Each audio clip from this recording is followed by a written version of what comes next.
اپنے اندر یہ صلاحیت پیدا کیجئے کہ آپ نگیٹو میں بھی پازیٹو کو دیکھ سکیں۔ اب دیکھیں نگیٹو میں پازیٹو دیکھنے کا مطلب کیا ہے؟ اس سلسلے میں مجھے فریڈرک لینگبرج کا ایک کوٹ اور ایک کپلٹ یاد آ رہا ہے، میں وہ آپ کو سناتا ہوں۔ انہوں نے کہا کہ two men look out through the same bar, one see the mud other the stars.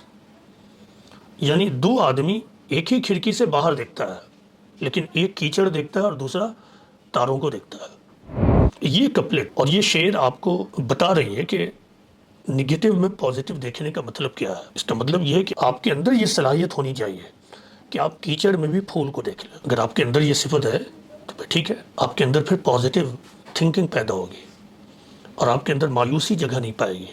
قرآن میں اس بات کو بار بار مختلف انداز میں بتایا گیا ہے۔ اس سلسلے میں صرف ایک آیت سناتا ہوں۔ قرآن میں ایک مقام پر اللہ تعالیٰ ایک موقع سے ایک ریفرنس میں فرماتے ہیں کہ وَسِعَ أَن تَكْرَهُوا الشَّيْءَ وَهُوَ خَيْرٌ لَكُمْ وَسِعَ أَن تُحِبُّوا الشَّيْءَ وَهُوَ شَرٌّ لَكُمْ وَاللَّهُ يَعْلَمُ وَأَنْتُمْ لَا تَعْلَمُونَ۔ ہو سکتا ہے کہ تم کو ایک چیز ناپسند ہو، لیکن اللہ نے اسی میں تمہارے لیے بہت بڑی بھلائی رکھ دی ہو، اور ہو سکتا ہے کہ تم کو ایک چیز بہت زیادہ پسند ہو، لیکن اللہ نے اسی میں تمہارے لیے شر رکھ دیا ہو۔